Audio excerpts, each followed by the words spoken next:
Right, we are back. Carlo, how you doing? Always good, good, good. Happy to be Mm, on. good stuff. Um, so a couple of things to talk about this week. News, articles, little things that we've got coming up, things that we've had in the past, and a couple of updates. So I will start us off. Shall I start off with the update from last week? Yeah. Let's see if I can find the right one. Is it this one? Not that one. Where are we, bad boys? Let's see. Had it here before. There I'm we go. probably going to go flying off screen again, as always, in that direction. Oh, you're always going to fly off the screen. That's the point, isn't it?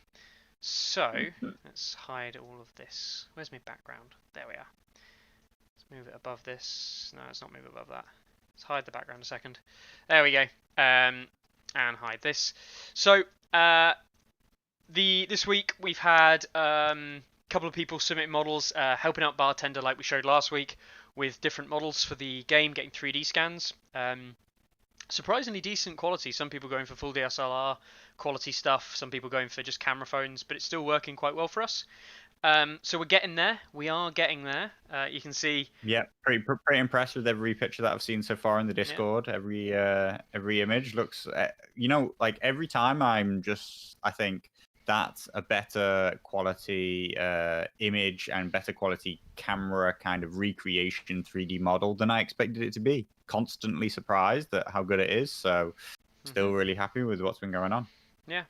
And remember, I mean, we're obviously we'd love to have fantastic painting across the board from absolutely perfect painting, but there are some brilliant models here. These are all user submitted ultimately, and there might be better painters out there, which is not a problem at all. I mean, the Starks stuff is lovely. This is Brush Bright stuff. He's absolutely legendary. His painting stuff, it's gorgeous. Um, and yeah, so if you want to get involved, help out, you always can do. There might be space later on for people to upload their own once the process is kind of like finessed a little bit more. But it gives us something to work with, and you'll be able to get your trays out. And where are we? That's a solo. Let's not get a solo out. Let's get an inventory tray out. You'll be able to stack it full of wardens because let's face it, everyone loves a good warden. Pow! Look at that. I'll battle ready them so they don't bounce around like maniacs. Look at that bunch of bad boys there. We are working on having multiple poses, of course. That's. Are we working on giving the ones swords? No. No. Every Baratheon still has a hammer. Every Baratheon still has a hammer. What I'll do is I'll leave you with something that we really wish we didn't have to see, but let's face it, it makes sense. Oh wow, it actually works. Damn, I was hoping to get lots of fake unit robs. Of robs. Yeah, a unit of robs. Where are we? There we are. If in doubt, give it a unit of robs. It's because Bartender coded the trays correctly, so this doesn't happen. Damn you, Bartender, and you're correct. Mickey trying to break TTS, and he's been outsmarted. I have already. There you go. There's your favourite thing to see, isn't it, Carlo, on a Monday afternoon? Yep. Unit full of robs. 12 robs coming right at you. All right. Anyway, we'll hide that away for now. That was just a quick update for you guys, and it is looking good. It's looking good. Loads of people jumped on board, coming along really quickly. So hopefully it'll all be there really fast. Yeah. I'm surprised at how quickly loads of people have been set up and started to get their whole turntable camera set up system going, and that's really good. There's mine. That took me all of about 20 minutes to build, if that.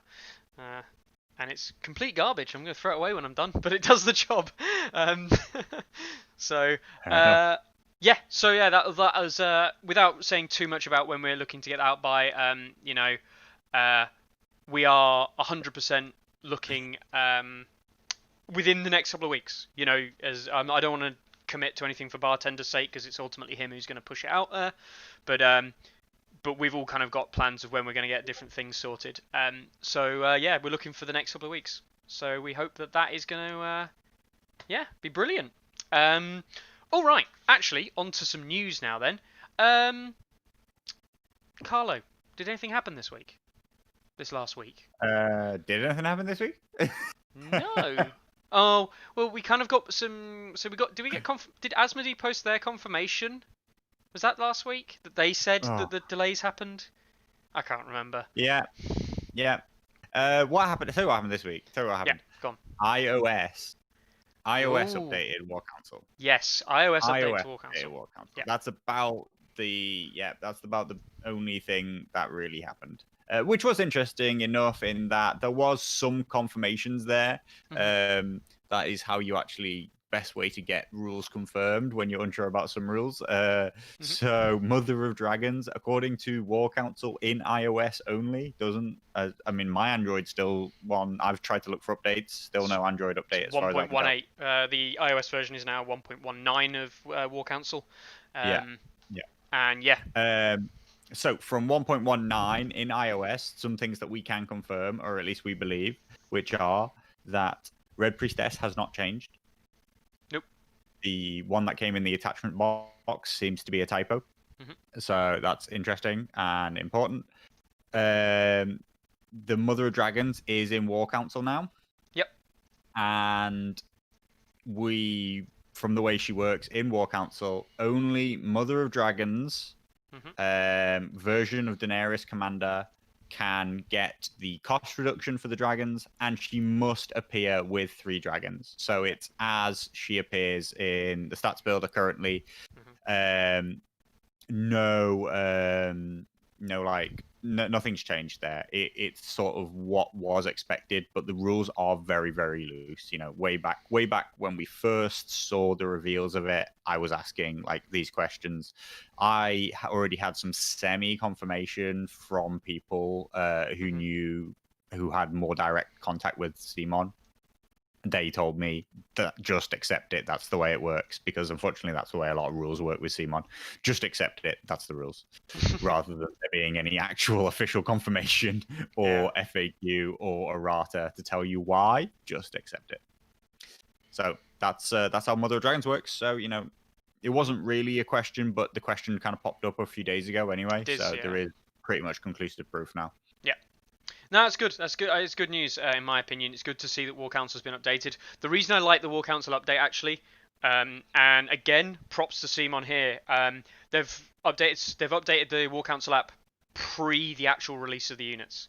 Some of Mm-hmm. the units on there are not actually out in stocks yet, Yeah. which is fantastic because I believe the Rose Knights All Faithful was that updated actually after they were released. Yeah, that was actually a long time after they came out. So like Yeah. you couldn't use War Council for that use in your Hmm. games, even though you legitimately owned them. Yeah. I say legitimately because plenty of people non-legitimately seem to have this stuff for a while. But point is that people now legitimately have them, Hmm. all but maybe like the attachment boxes, Yeah. which hopefully coming out soon. But yeah, waiting on the Android one. Don't know. I mean, as There's, somebody who's doing website development now, who didn't I used to know. do it so long ago, I can't believe that you can't push both updates at the same time. Well, Like, as someone who's done a small amount of app developing, I can't say a huge amount, but a small amount yeah, before. I mean, If the it's stuff's a lot. there, you just get it across. Yeah, Yeah, they're the not modern that. day, the two different platforms don't code significant. Well, they do code differently, but not enough to warrant significant differences in time. Um, Hopefully, it'll be there soon. Hopefully, we'll have an Android one. yeah, I wonder what the iOS versus Android users of War Council are. Interesting. probably the Wonder how same, many roughly the people. same. But I'd hope it's roughly the same percentage of iOS to Android users uh, in the real world. So, Anyway, that actually does touch on another subject that I did want to bring up in today's news segment. We obviously saw Ben from Blitz Minis announce his kind of like, uh, I'm gonna use the term retirement from A Song of Ice and Fire from a Mm-hmm. public perspective. Something that myself Mm-hmm. and you have known about Carlo for a very long time, as has Brett in chat today. Being Yeah. members of the guild, he informed us when it Yeah, happened. the guild has actually known that Yeah, Ben wasn't making content for quite a while. yeah. But he did address the rumors, which I think is fine. I think that's absolutely fine. I won't delve into it because there's always speculation. There's always things that go around about these things. It's never just clear Yeah. cut and dry. Um, No. but yeah, that's obviously a big disappointment for us because Yeah. I mean, it should be disappointing for everybody in Song, really, like that. You know, forget anything around the situation, why it's happened, who he said, she said, whatever. It's disappointing for everybody in Song when any good, popular, like long-standing content creator chooses to leave for any reason, be it because they're too busy, they don't want to do the content anymore, they leave for XYZ reason. It's sad and bad for the game when any content creator leaves. Mm-hmm. And that's just a fact of the way it is. Some will obviously stop, like there are other content creators who move on to other games and stuff like that. And when they go, more come. Mm-hmm. But Yeah. every time somebody leaves, it's something of an indication of the game not growing anymore in a certain way. So, Yeah. something to be very aware of. Yeah, and well, certainly yourself, Carlo, have worked with Ben on quite a few little things, and um, it's Ben a was one shame. of the very first. Incidentally, actually, way before the guild existed, like almost a year ago.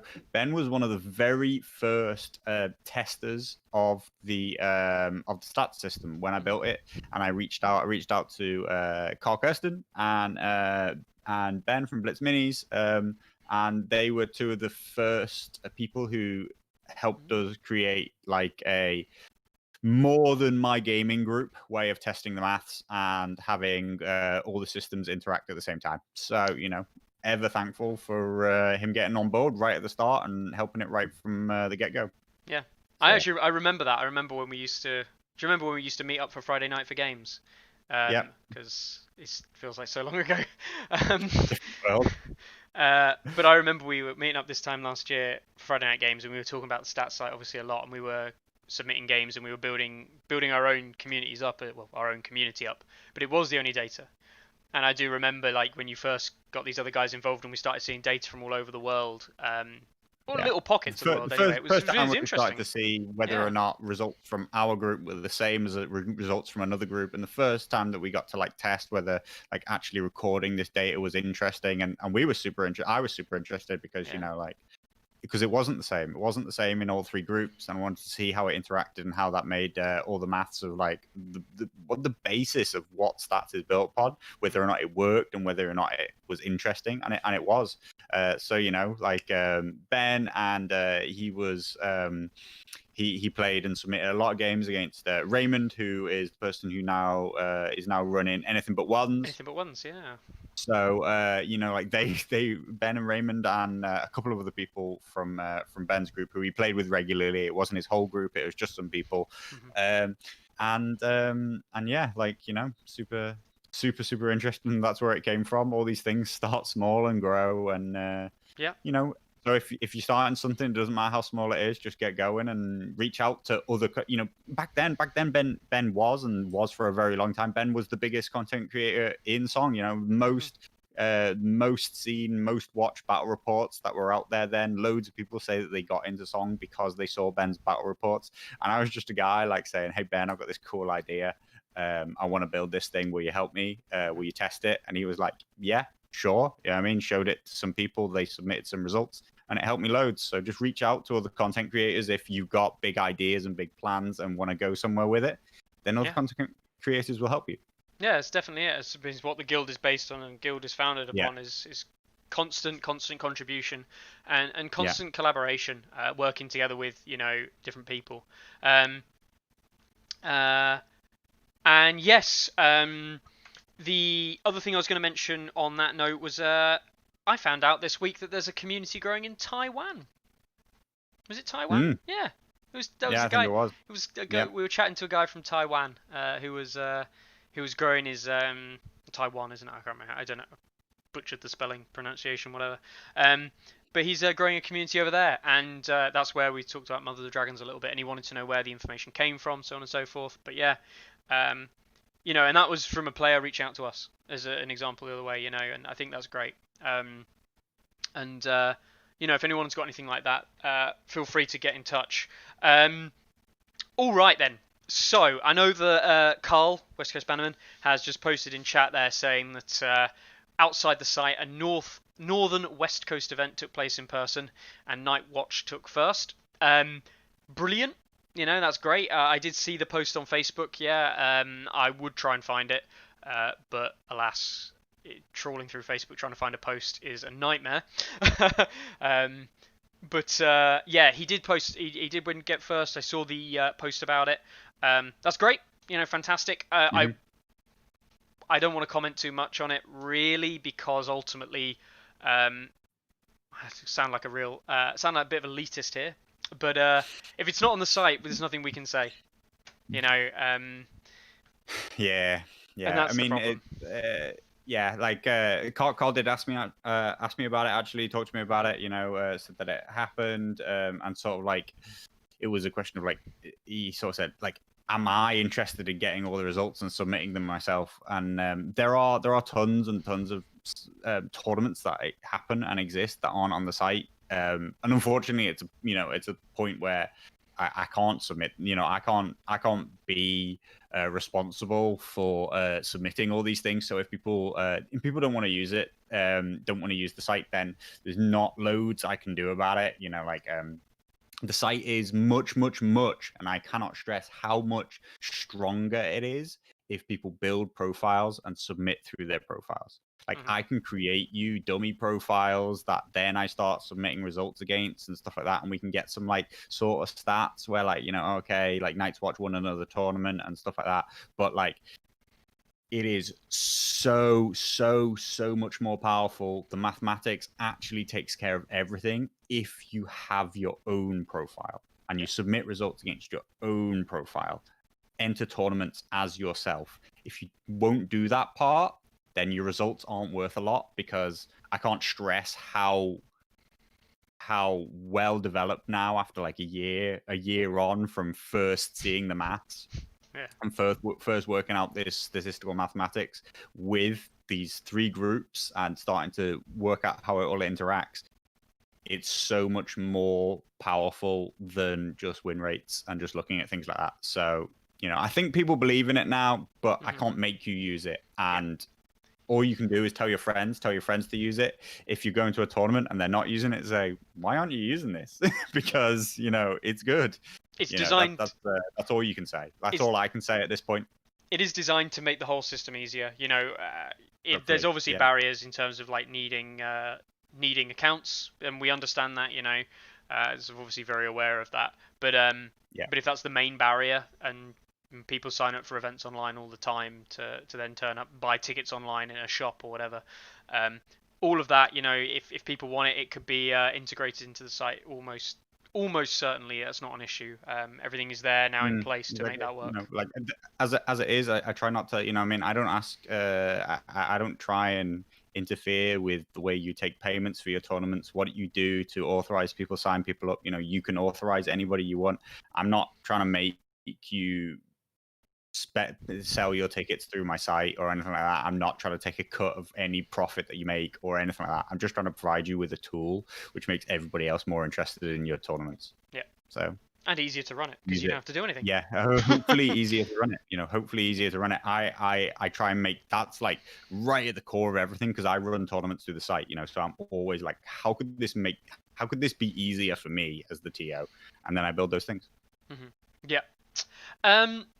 Okay, so yeah, an in-person events, which again, in-person events, just as TTS, in-person events, can't highlight this enough, just as viable as the TTS events, if not Hmm. more viable, because it allows people to sign up Yep. and submit their lists, and TOs don't have to check lists on the day.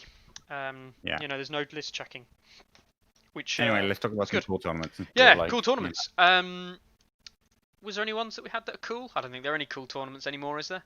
Are there any ones? If nah. there's tournaments I'm in, they're cool. That's how it works, right? Not true.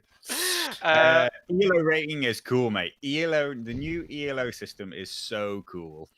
right. Yeah. Just don't ask me to explain the maths again. So how does the maths work? No. So we've seen the second ELO event now start, which we'll go to in a minute. But the first ELO event, we touched on it last week, the Patrons Cup. It's just by a bunch of us in the Song of Ice and Fire Stats Patrons Club. Go join it. Links and stuff will be in the description of the video. If not, they'll be on the site. Go check it out. But anyway, I see you're at the top there, Carlo, winning Of with course. some Targaryens. I briefly saw you absolutely massacre Carl Kirsten last night. That Yeah. was There was a lot of extreme dice rolls involved in that game. Basically, everything went very south for Carl from turn 1 when he took on a 4-up charge with a reroll and failed. I tell you what, it was actually I'm starting. People should actually start to believe that I am psychic, because me and Carl had a discussion about whether or not he should roll 2 dice or 1 dice and then re-roll the dice. And I said, you need to re-roll the dice, because if you fail both, we need to know which dice was the second dice rolled, because that's how far you will go. And then I said, for example, if you rolled a 1 and then a 3, we need to know which one it was. He rolled a 1 and then a 3, legend. which, is almost impossible to have called that. I have actually, in other games, I've made quite literally the same kind of judgment statement that, yeah, but, you'll probably roll a 4, and then they literally roll a 4, and that's what they get. The number of failed charges on Carl's side was just rough. That is, if you go back to my one where I said, don't blame luck, this is one of those games where the luck was extreme. So we should probably play another game if Carl feels hard done by the game, because he should do, because he was hard done by in that game. It would have been incredibly, incredibly hard for him to win. Yeah. Rolling like that. There are some really key roles in every game, mostly around charges. And he did pretty badly on nearly all of them. Yeah. All right. So I see Greg's there saying that you Queen and Marine in first place. Remember, this is an ELO event, so you get points based on not just win or losing, but also based on how relatively strong the commanders are. Yeah. So we will see. Actually, specifically, I played Dario in my last game. So I played what was like the second lowest rated commander in the whole game, and I played him into Jorah, who was like the third lowest rated commander in the whole game. They've actually, because of Mother of Dragons, Targaryens are actually rapidly gaining speed. Like more and more and more Mother of Dragons submissions are coming in. Targaryens are shooting up the rankings now. They're still in last place, but they've gone from like minus 100 rating to like minus 40 rating. So actually, Stannis is the new lowest rated commander of all, because Targaryens are going way, way up. But yeah, so that was both, that was using Queen and Marine in one game, Dario in the next game, but I am playing 2 incredibly low rated commanders, and I feel able to do so, and I feel liberated to do so, because I know that I'm going to play into other mid-tier commanders. And it was a very interesting game. I enjoyed it a ton.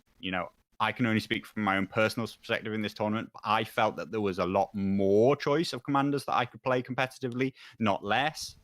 And I'm coming into, I'm seeing the game on a very different perspective, in that, like, I'm playing into matchups that I've never played into before, playing into really interesting pairings, and I feel I'm playing a weaker list than I normally would, and I feel that my opponent's list is really dangerous and stuff like that, but not that I can't beat them. If I played a weak list into Rob, I would just feel like I can't win this game.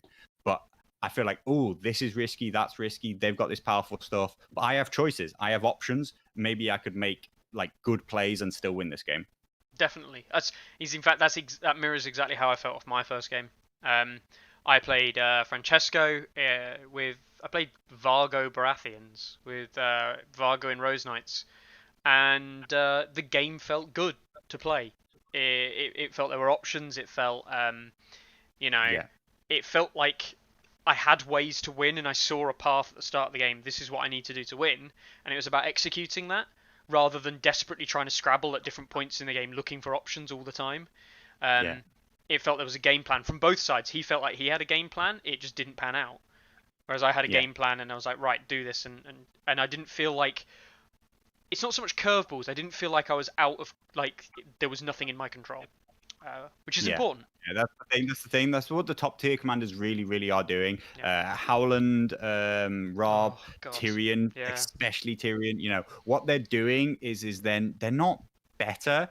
in themselves, what they're doing is their complete denial of what your opponent wants to do is really what happens. And so when we take those out of the mix, what we do is we allow every other commander to actually shine again. We allow that commander to have its own game plan and to enact it and see if it's any good and see if that person can adapt. And I'm finding it really, really interesting just adapting to my own new commander and new commanders that I haven't seen. So, I'm on the fly being like, okay, I don't actually know what your commander cards are because I've never seen you get played. Yeah. I've never seen somebody play Jorah. So let's actually look at what those command cards are. I wanted to. I know we talk about Vargo a lot here because Vargo needs more stats, but I really wanted to big up Vargo. I was welcomely surprised with just how useful his cards were going to be. I don't think they were fantastic. I would never say that they were amazing. But yeah, Vargo definitely worth a try. Yeah, Charles, I'll definitely tell you what list I'm playing in this week's game when we play. I was going to say, are you matched up against Charles? Is he looking for a couple of? Is he looking for a sneak preview there? The funny thing is, he's essentially running the two lists I was going to run if I played Free Folk. So I've got to now think, how do I beat myself? You got inside knowledge on what his plans should be. Yeah, hopefully. Yeah, I mean, you know what's super interesting? Like people don't play Vargo, right? They don't play him. But what's actually good, we talk a lot about the imbalances in this game, but what's really good about the balance of this game is every commander has their uses. Yeah. I stress usage because some are much more useful than others. Mm-hmm. But they're all good in their own right. I mean, except for maybe Jamie. Jamie has a real problem just because all of his abilities stack on top of each other, and just because of the inherent rules of the game, he can't trigger them all at the same time, and that's just if he could, he'd be good. That's the thing. Oversight.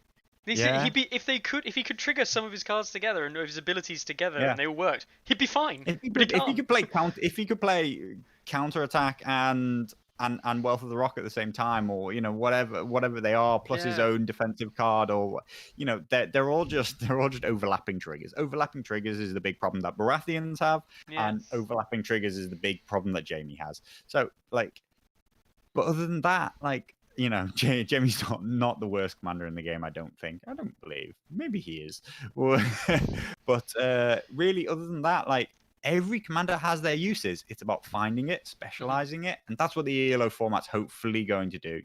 I'm not going to say it's going to work from day one. It's going to be absolutely perfect. Loads of people have come up with the same solution. They would think that Tywin's underrated, Gregor's underrated, and yeah, they are because people have always known that they've always known the use of Tywin and the use of Gregor, but they haven't had a great win rate against the super good commanders. So they're currently quite low ranked. So yeah, they're great choices into it. Targaryens have always been really bottom tier faction, and now they have some new cool choices. So they're a bit underranked, so lots of people are going to them and stuff like that. But I think there's more. I think there's a lot more viable stuff. Yeah, definitely. All right, so we'll obviously come back to the idea of ELO. But obviously we'll see this here. We'll obviously stop by this every week because me and you are both in it, along with all the patrons, which is obviously makes up a good proportion of the people who come and watch it live here. So thanks a lot for that, guys. There were some super interesting results from the first round. Everybody scored between 3 and 3.8 points. So there were, relatively speaking, low commanders picked across the board, and I'd say mostly middle and below. There is a Howland in there. He wasn't used in the first round, otherwise it could have been a massive result. But there's a Stark player at least. There's 2 Stark players fielding generally lower tier Stark commanders. And so interestingly, in the first round, there were quite a few results which were incredibly close commanders, literally less than 10 ELO points between them, which is a big span of the commanders. Loads of the commanders aren't that far apart. They're all viable. They're all doable. Maybe more results will make them push further apart.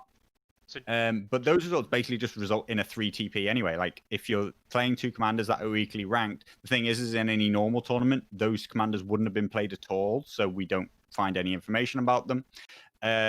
The biggest result was a 3.8, which is like a gap of, I forget actually. I'd have to go and look at the numbers, but It's about, roughly speaking, maybe 100 I was going to say or about 100 and less. a bit, maybe. Yeah. So maybe they Yeah. played commanders that are roughly 100 separated. I think it was a Lannister versus a Stark, maybe. It might have been Tywin. I think it might have been Tywin versus a Stark. So we're talking whatever Tywin's negative rating is versus a 0 rated Stark is what we had.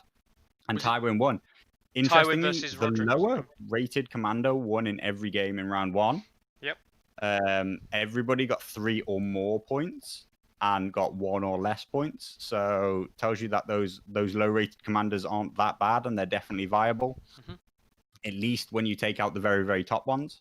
And yeah, we'll see what happens next round. We've had no huge points so far. Nobody's like gone on and taken on like something with a 200-300 point difference and like got loads and loads and loads of points. So yeah, it's pretty much a normal tournament, except that everybody's been promoted to take new commanders that they wouldn't normally have picked. So that is absolutely its goal.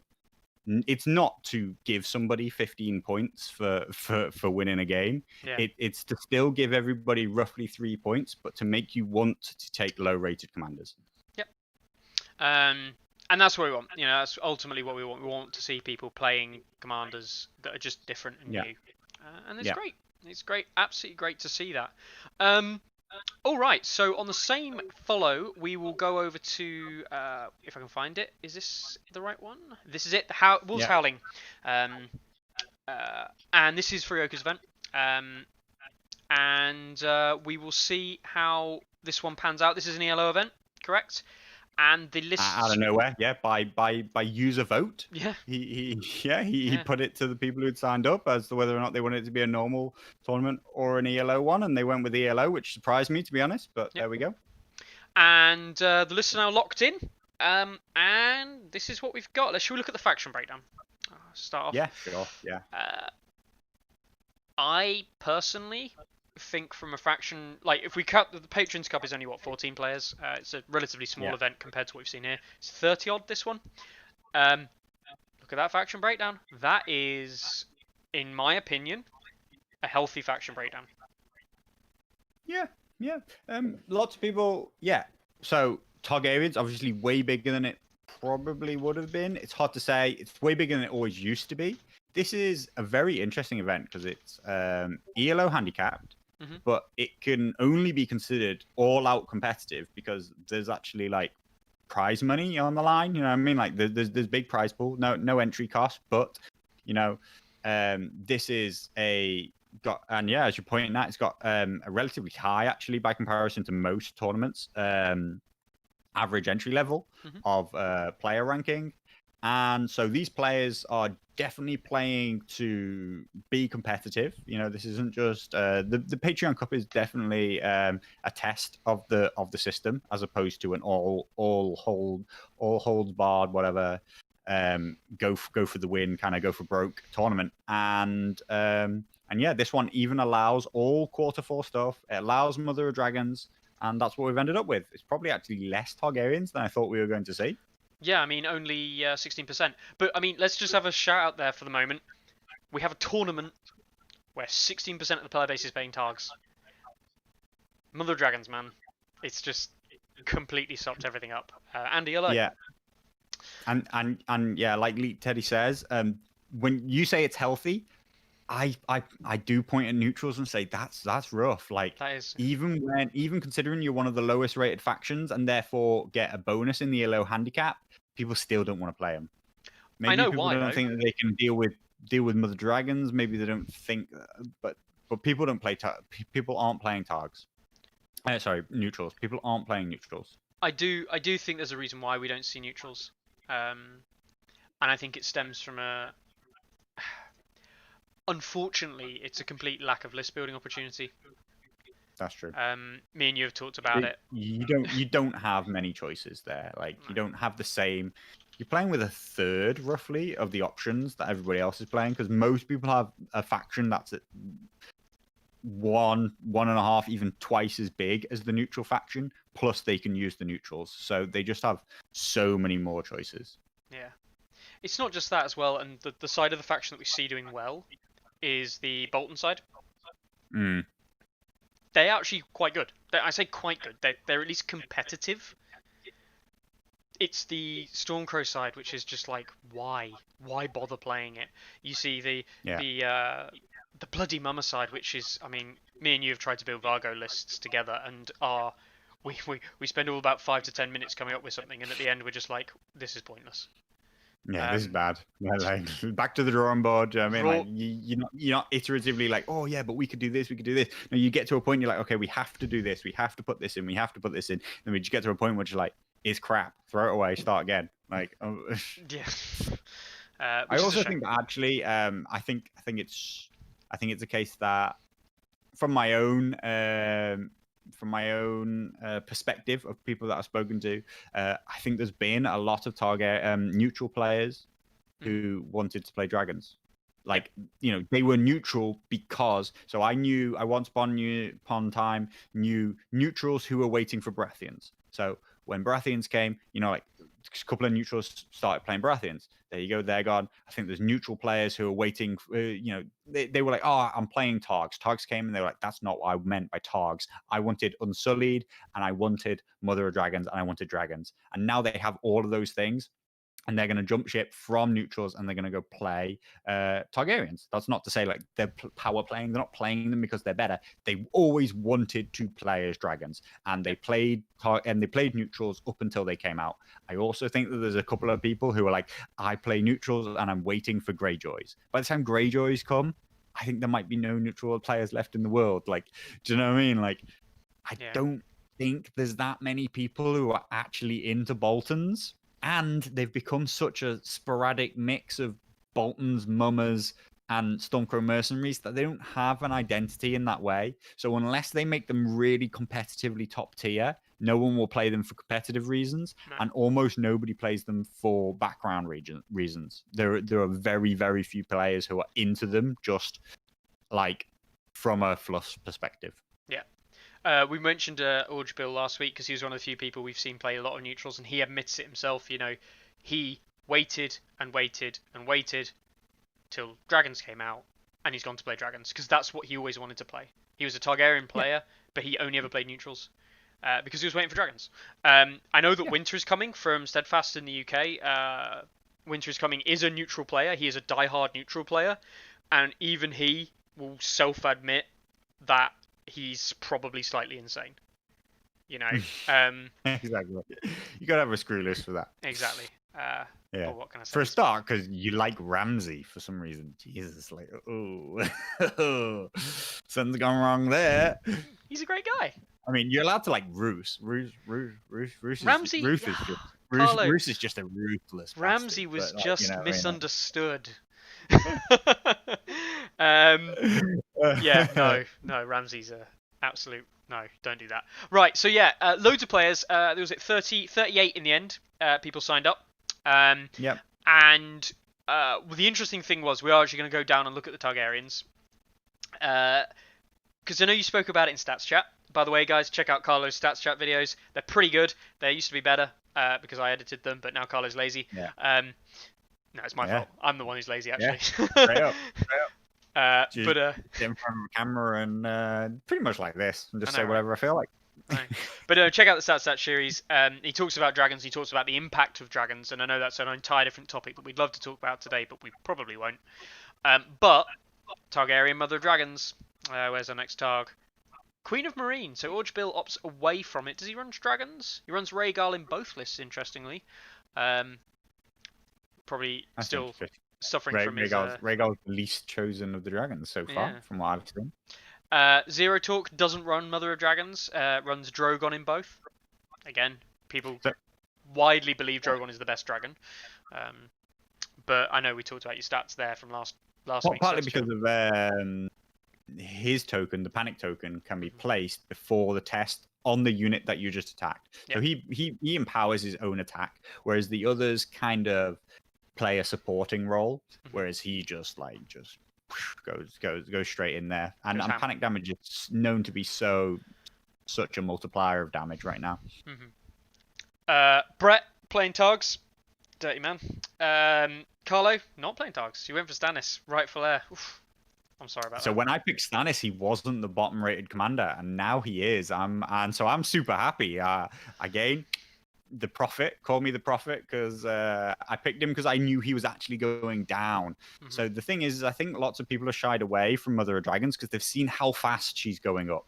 By the Yeah. end of this ELO event, she will be a top tier commander. So Yeah. you will, if you pick her into this event, I think, but within 3 weeks, 4 weeks, like you'll be a plus 100 rated commander, and you won't want to select her anymore because it'll be a massive negative penalty. So I think that's why we're seeing lots of Queen of Marine and other low rated targs rather than the top rated targ who's also going up. Yeah. But then you opted for Charismatic Heir, which I thought you said you hated and said was bad. See now, yeah, you are calling me out on this because Gusilog already called me out. Yeah. Good man, What Grace. should I say? So, I would say, one, he fits a role. Uh-huh. And two, what I actually always used to say was people used to field Renly like he was a top tier commander. They used to think that he could compete with Rob, that he could be Baratheon's answer to winning tournaments. But he can't. In my opinion, he's not. He's not top tier, but when you take the top tier out, he is very good. So I believe that if you don't have to play Rob, you don't have to play Howland, then he's a very, very good choice. But if I was playing against those characters, I would have picked Courtney. But I do want a strong Rose Knight Renly side, so I picked Renly. I was on the fence about Renly and Dario. I think Dario's just as strong, Yeah. except that Dario is way, way more draw dependent. He Yeah. wants to get forced march like really, really early and stuff like that. Whereas Renly, all three of his cards are useful right from the start. Like they're all good. And so, yes, exactly. You know, like Lee Teddy just put it right. You know, like Renly is a poor man's Courtney, but Courtney is highly rated and Renly isn't. So into an ELO format tournament, I'm happy to take Renly, and I think that he is well ranked, and he's my higher ranked commander of the two. I wouldn't want to take him as my lower ranked commander of the two, but Stannis I will play whenever I can. And Renly is actually stronger and way more defensive, and I'll play whenever I think that my opponent's strong. But I will still probably have the lower rated commander out of the pairing. Yeah, that's fine. I see that Varys and Walder made it in there, and following the stats, Melisandre didn't. Good man. So the Stannis list, I believe, I took a build. I think it can beat. I think it can beat Mother of Dragons, or at least Mother of Dragons should be very, very scared of that list. If the cards come out, if you get the early Stannis, the problem is it's the Stannis draw. Selyse and Shireen onto a Red Priestess's Bolton Bastard Girls. That's dead dragons. Like, as far as I'm concerned, you're gonna need Varys, and you're gonna have to burn him early. Plus, the vast majority of Mother of Dragon lists are 7 activations, and I'm 8 activations. All I have to do is keep my Lord of Dragonstone alive, and yeah. So I built that list specifically thinking there's going to be tons of Mother of Dragons. It turns out there actually aren't tons of Mother of Dragons. No. I still think it's a very, very scary list. Again, it's quite draw dependent, and that one doesn't even have Elder Nestamont, so that's a tiny bit of an issue. But yeah, I'm happy with my choices. We'll see how far they go. Yeah, definitely. But yeah, so we'll obviously be checking back in on that. We'll see how the results there come up. I imagine it's gonna be quite interesting. Interesting. What did you pick then, Mickey? What did you pick and why? I didn't enter in the end. Oh, you didn't enter. You didn't enter. No. I looked at it and thought I was going to play Baratheon. Never putting his money where his mouth is. Hey, whoa. I was going to play Baratheon again after I entered Baratheon in the Patrons Cup. And then I looked at it and I had a miserable time with Stannis the last time I played him because I changed list right at the end. And I had a build which was actually not too dissimilar to your build. It had a couple of differences here and there. It was pre-Red Priestess, I believe, right? Yeah, it was. You were playing pre-Red Priestess, which was very significantly different for Stannis, and pre Lord of Dragonstone. Definitely. So.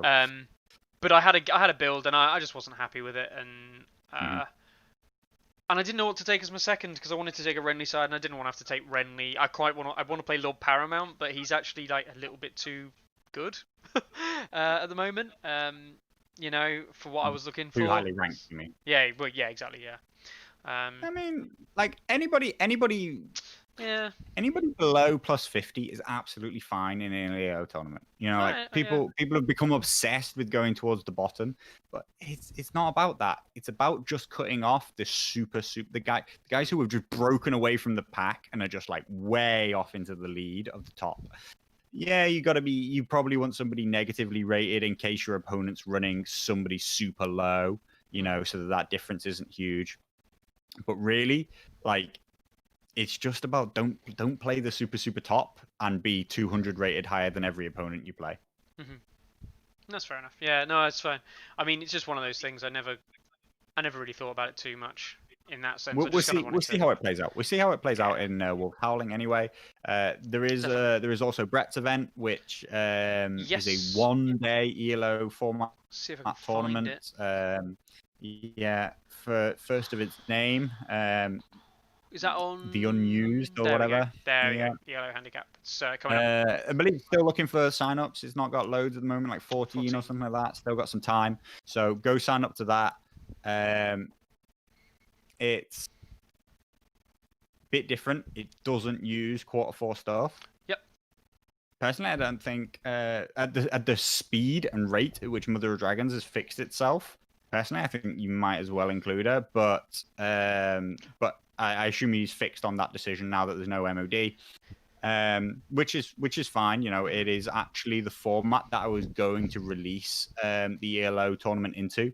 The reason why I actually hadn't already released the ELO handicap was because I believe that Q4 changes might be so dramatic that it wouldn't be viable for a little while. Well, there was also discussion on rules changes as well, wasn't there? And we might have seen a 1.6 rules change, which is of course a completely different kettle of fish.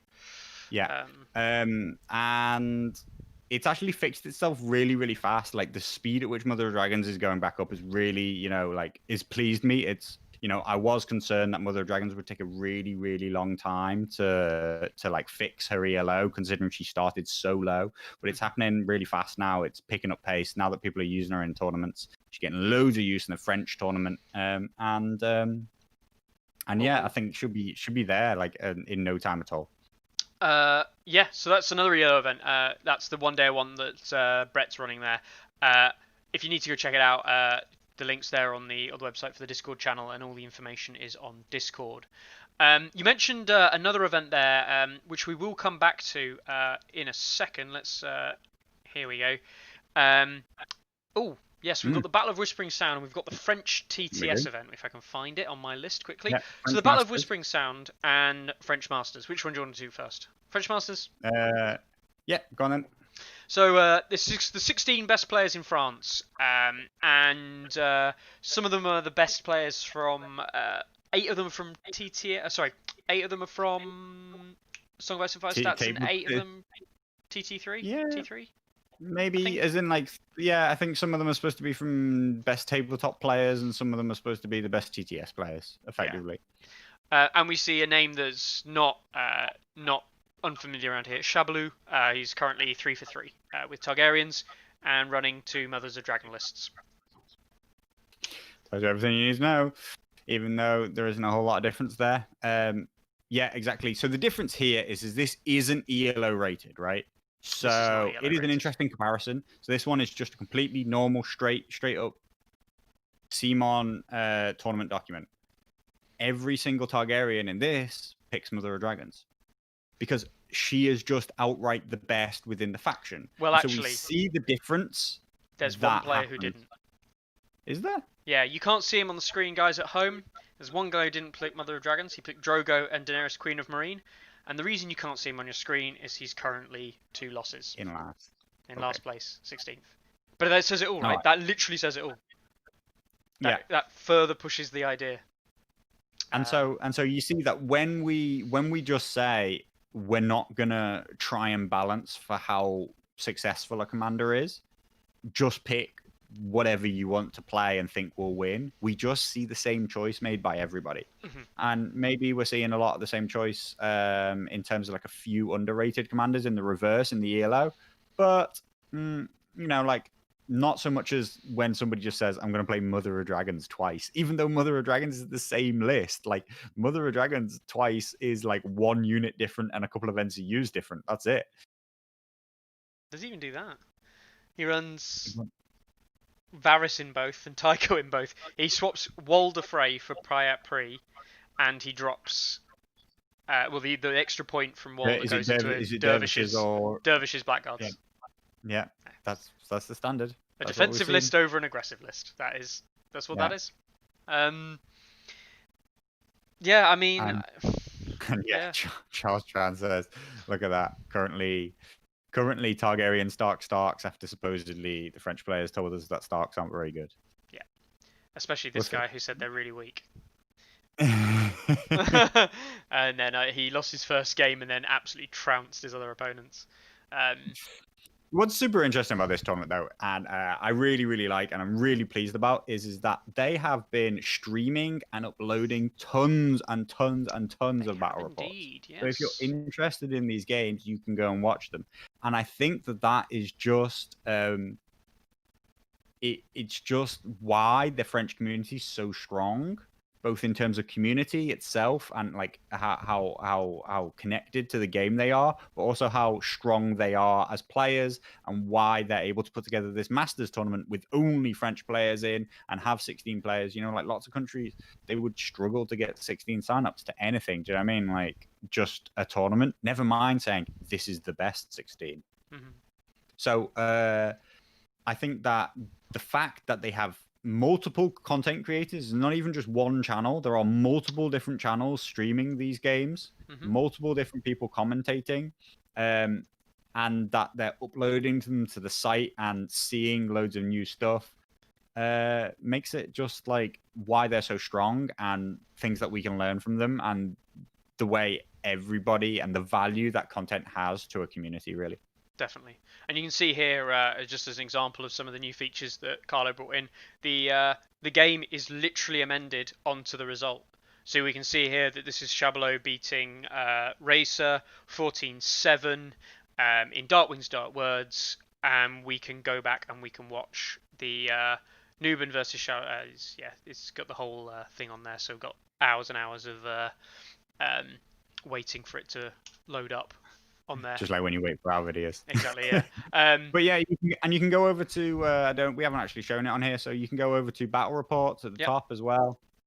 And here you could say I only want to see the Targaryen results.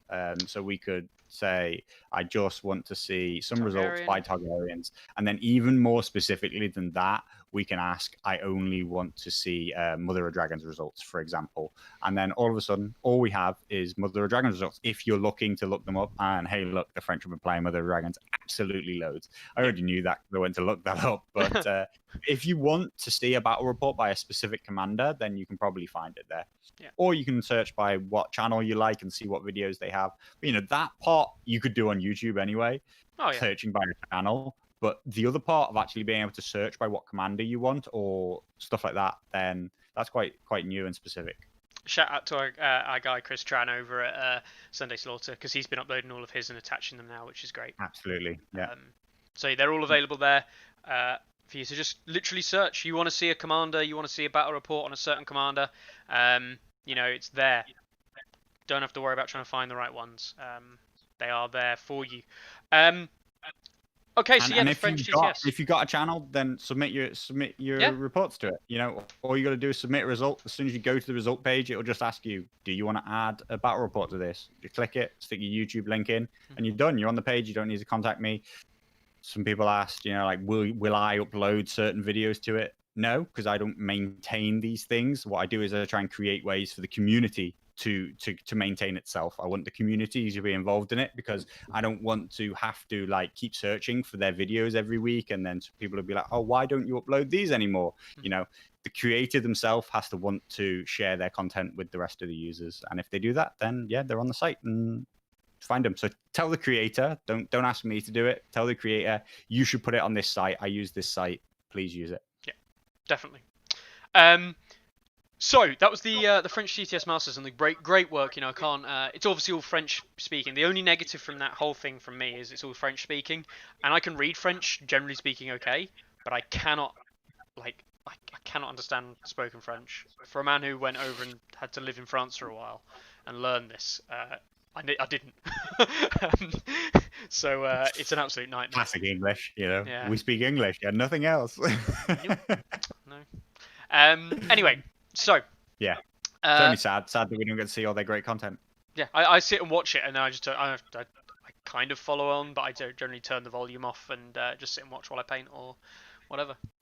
All right, so that's that. The Battle of Whispering Sound as well, the event that's being run by Michael Kerr, otherwise known as Makista from Northern Front.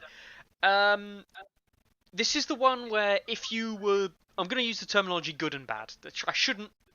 If you were a good player, above 1550, you got a random faction with a reroll. If you were less than 1550, you got to pick.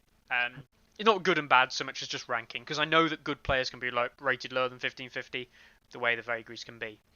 And bad players can be rated above 1550. You prove it, Mickey. Thanks. I'll take that as a compliment, because yeah. Anyway, we see it's currently only one round being played, but currently quite a lot of Mother of Dragons players doing pretty well. And was this the one we checked earlier? The 3 Targ players all run Mother of Dragons in one of their lists. Yeah, I think so. 100% of Targ players. Again, 100 non-ELO rated event. I feel like literally labouring the point now, but I actually didn't even expect people to have gone on, started to do ELO handicapped events yet. Like, I hadn't fully finished it, but non-ELO handicapped event, everybody uses Mother of Dragons. Yep. And does this event, we see Lannister near the top, and does this event allow the Mountain Rides? Ooh, I don't know. He's not running it. Decipher's not. He's not. I wonder if it does. No, it doesn't run Mountain Rides. No Kickstarters. No Kickstarters. How many people run Starks? There's only 1 Stark in the... 2 Starks in the tournament. 3 Starks.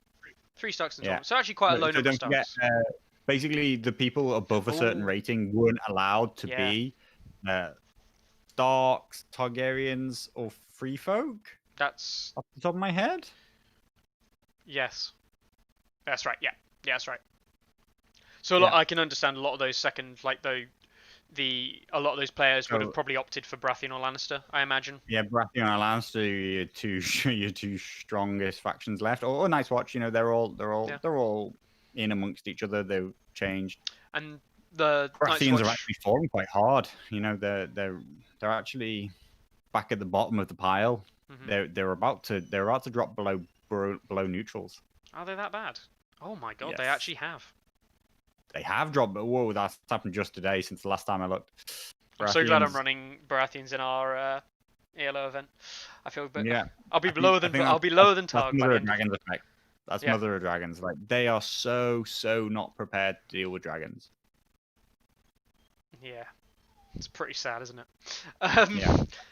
All right, so that event is going. I mean, there's not much to speak about there. It has only started off. And the interesting thing is not a single Free Folk player. None of the players picked Free Folk who had the opportunity to. Yeah. Which I think Free Folk are quite an all or nothing kind of faction. You're either into them and you're a good, dedicated Free Folk player, or you hate them. And so I can't imagine the lower rated, more casual players would want to pick them. And everybody else has been not allowed to pick them. So yeah, I guess. Good neutral balance. Good.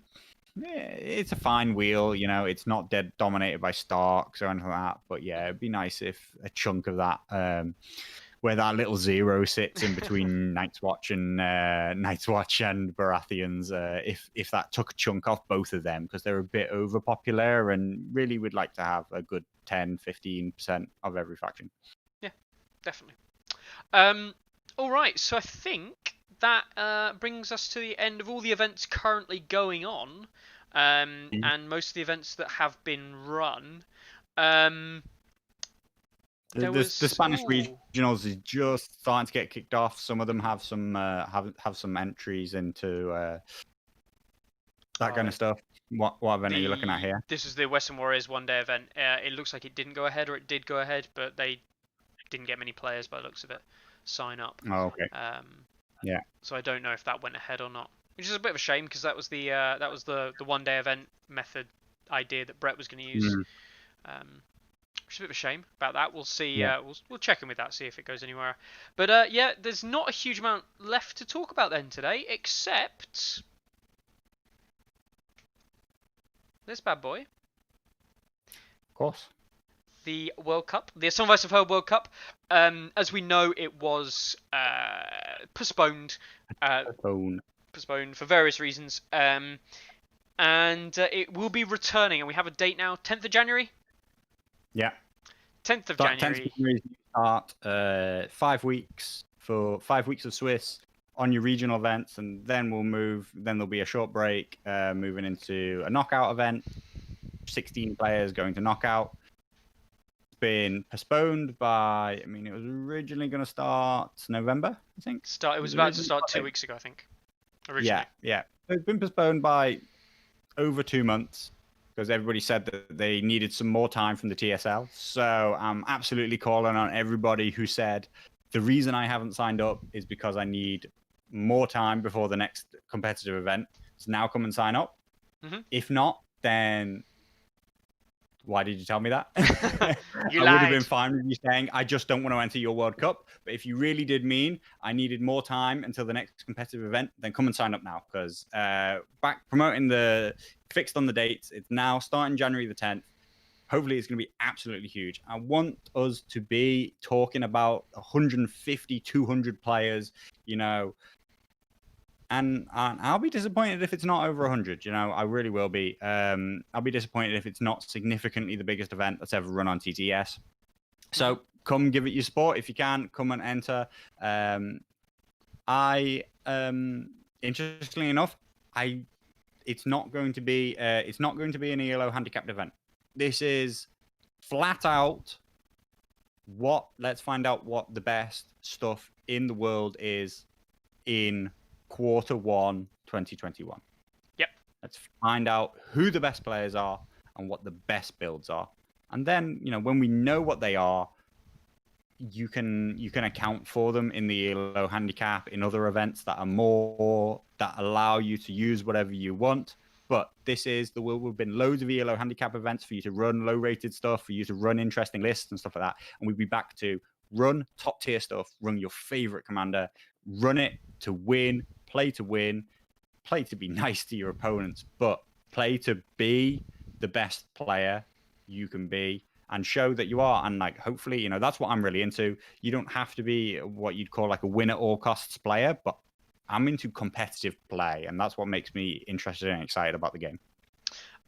It's strange you should mention that because you mentioned enjoy the game and be nice to your opponent, and this is something that you added in a little bit of a spotlight here on the new sportsmanship rating.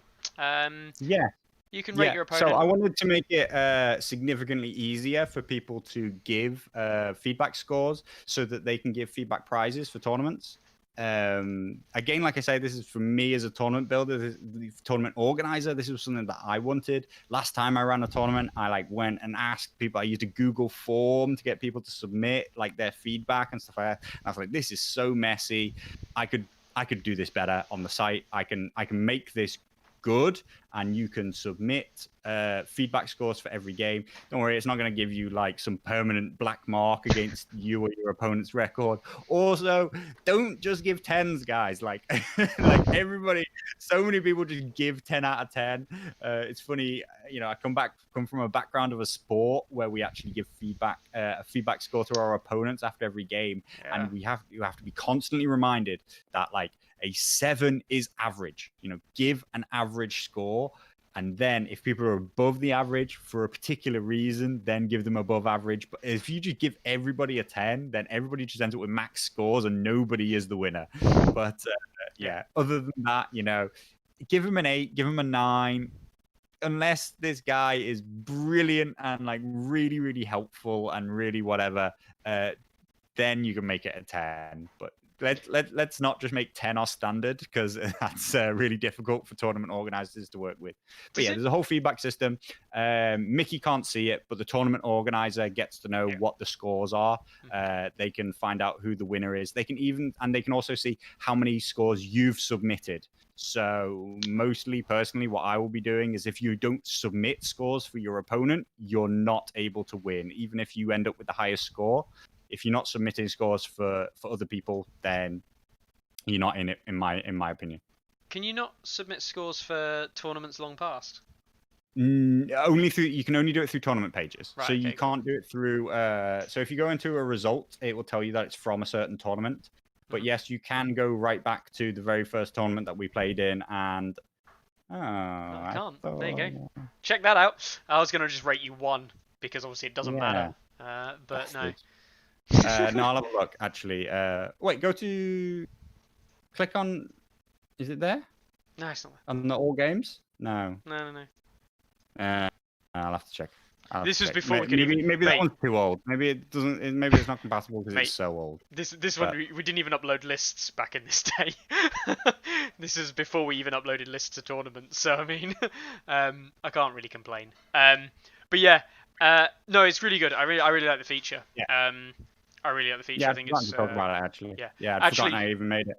There you go. So I can do it. This is a Assault on River Run tournament. I just checked. But I could go back and rate all my opponents there. So yeah, that tournament you made there is just far too old, clearly. That was the 30 point. TTS? TTS 30 point. You just made me think. Maybe it's a TTS versus tabletop problem. Maybe I didn't put it in the tabletop ones. I'll have a look. Bug fixing.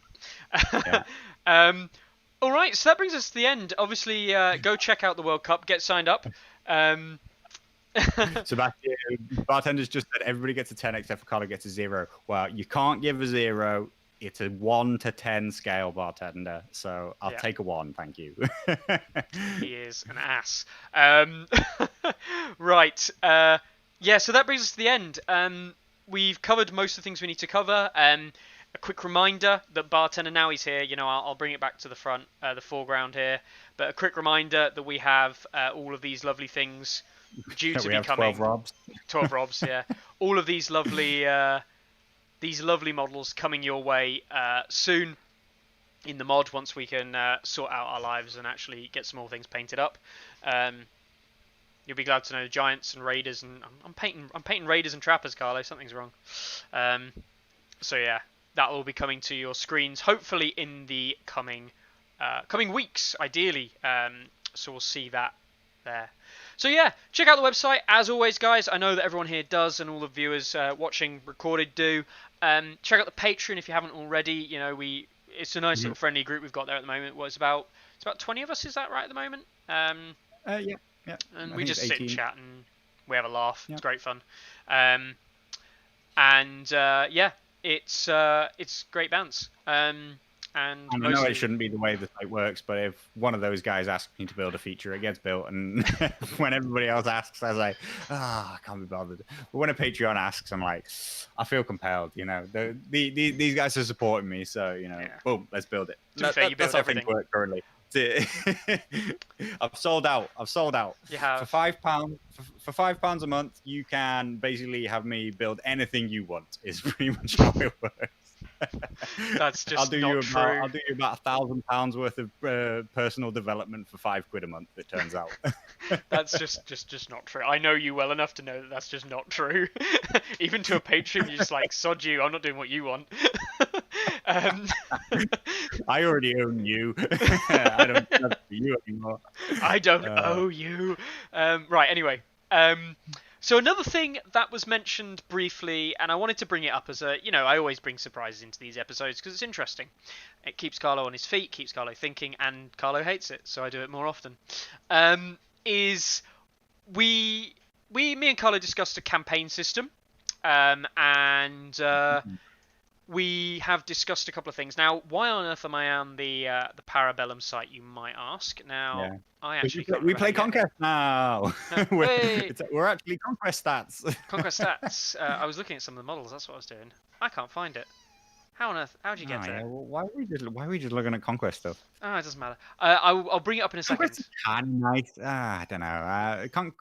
Conquest models are a bit chunky for me. They're not quite there. But yeah. Yeah. Do I look terrified? Yes. I Yeah. never know what's coming. No, you don't. No, but I think what Mickey's hinting at is that we're interested in building a map campaign, unless he's going to drop some massive bomb on me that he's built one. No, I haven't built it just yet. Here we go. So the living world idea from Parabellum. Now this is obviously put through their site for Conquest, but I think there's some lessons to be learnt here. It's not loading up for some reason, but there's some real lessons to be learnt here, which I think will be really, really beneficial, and I think would work really well for A Song of Ice and Fire, building on some of the other community campaign stuff that we know and love. It's really struggling with the map. Wow. So we are looking at that idea. Wow, yeah, it's actually crashed. Incredible. We are. They are. Great website. In so many ways, it's something that I just kind of wish Simon would do. Yeah. Like, yeah, like if they did that, that would be so cool. I've been asked a couple of times about it. It's sort of like to do with like both non-competitive campaigns, map campaigns, whether or not they include real rules. There's like so many directions it can go in. But I would be interested in at least converting this idea of this stats and factional ELOs into a graphical representation of how powerful the factions are. Yeah. Things that's actually holding me back at the moment. One of the things that I'm kind of stuck on, the step that I'm currently stuck on, is that the factions we have don't fit on a map very well. Like, where do Targaryens go? There are no Greyjoys. There are no Martells. the Vale. You know, like Starks, and like basically they're all clumped into like one portion of the map. And then there's big empty spaces. Where do Baratheons go? Who controls King's Landing? These are all the things that like. So the fact that I'm asking all these questions tells you that I have got quite serious about how I will implement it, how it can be done. I am actually quite invested in the idea. It's just really not simple. I've been thinking about some ideas, but yeah. Well, we're working on that though, guys. I've got some ideas as well that no doubt share with Carlo, and we'll get something sorted out because we really like the idea. And I think using as a really, guys, check out the Parabellum Living World idea. The idea that using user submitted games and then using that to generate the world will be I think really interesting. And even if we reset it every couple of months or so, every new release or so, you could have the map evolving, and hey, we could have. My initial thought was having battlefronts, and you'd be like, right, so this is like a Stark versus Lannister battle report. Every time you submit a result there, it adds a point to this side or a point to that side. And over time, that would accumulate, and you'd win that battlefront, and then it would move on, and then you'd have a new one, and different factions would fight for different areas. Yeah. And eventually, you'd end up with this map where the Baratheons or Starks control everything. But hey ho, that represents the meta, Yeah. But it also means that every week you could play a different matchup, and it might actually mean something in the end. Defend. Yeah, just talking about Targaryens going to Slaver's Bay. Yeah, I actually haven't been able to really find a map which includes Slaver's Bay. Wow. Yeah. There are obviously solutions, and we'll see. And by the current meta, or at least the old meta, we know that Targaryens will have already lost Slaver's Bay. So. Do Targaryens own anything? Do they own like a boat in the ocean? I'm sure Targaryens will be absolutely like territory-less within a couple of weeks of the campaign starting. No, they'll be the Targaryens will be a faction on their own, and they'll have Mother of Dragons as a completely separate faction. Just Yeah. But no, we've got something like that in the works. As I said, we're trying to work out kinks. We're trying to get there with it. Cool ideas. Yeah. Cool ideas. So if anyone wants to, send us ideas and stuff like that, feel free. It doesn't mean they'll be implemented, as we know Carlo is a dickhead. But but like I said, from a Patreon, it'll get implemented straight away. It's certainly something we want to talk about. Certainly, it's going to be community led. We'll just build it, or Carlo will build it. I'll give him some nice graphics every now and then. Mickey's always hit me with these things like he's gonna make it. Hit me 1 week with you've made it, Mickey, and that you just need me to implement it on the site, and I'll be like, yes. When I eventually leave or lose my job, that will be a thing. But I've got a week off in a couple of weeks. I'll do it then. No, I know, right? Anyway, guys, we will leave you this week with that. We've chatted a load about different things. Check out Patreon. Check out the YouTube, where you know where the YouTube is because you're here watching the video. Sell it to your friends on a street corner. I heard that selling YouTube videos on street corners has become popular now. Spread it far and wide. Use the site. Obviously, get your friends to use the site. Get your parents to use the site. Get your grandparents to use the site. Even if they don't play, just get them on there, checking out the stats. TOs to use the website. Yeah, TOs. That's the main thing. Get your northern East Coast. I'm not sure if that's Canada or not or what. Get your northern East Coast Canadian store user. The thing about most TOs or like store users or whatever is they're not that into A Song of Ice and Fire. They won't know that A Song of Ice and Fire stats exists. It's the players, the users that know it exists. So you have to tell them, use this cool site. It gives you all these TO tools. Go sign up. We want you to use it. And then it'll get used.